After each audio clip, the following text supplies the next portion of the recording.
type of football we play.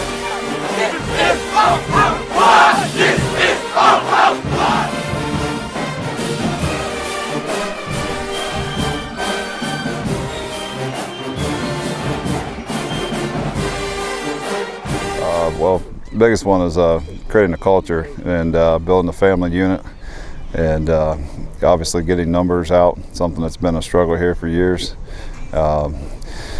One of the biggest issues is trying to overcome the stigma of Linden football, and we've come a long way, and we're on a good path this year with pretty good numbers at this point for July, and so we're heading in the right direction.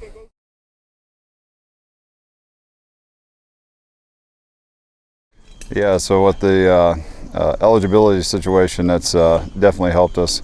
Numbers has always been a problem here, as I just stated.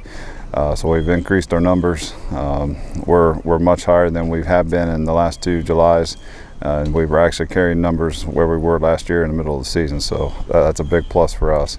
As far as COVID goes, just in general, it's a struggle, just as it is with every other team.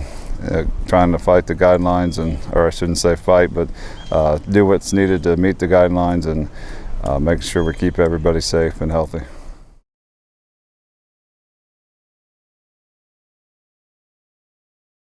Yeah, so we've got a lot of the basketball players on the football team, and a lot of those guys that played basketball, minus a few of just the individual basketball players, they were football players. So we got a really good, strong junior class that were basketball and football players last year.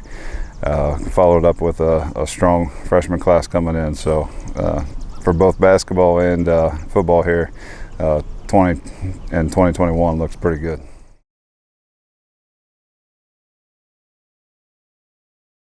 Yeah, so coming up through the Amanda system, that culture and that family center went a long ways as I went, my path through the collegiate, and even though it was short, I went back to Amanda and got back into that family that got me to where I was, and I spent 9 years there before branching out and going in a different direction. Had a short stint with Franklin Heights before we had the levy and the district got cut sports, and then went from a couple of different high schools to collegiate, and then back to the high school as a head coach.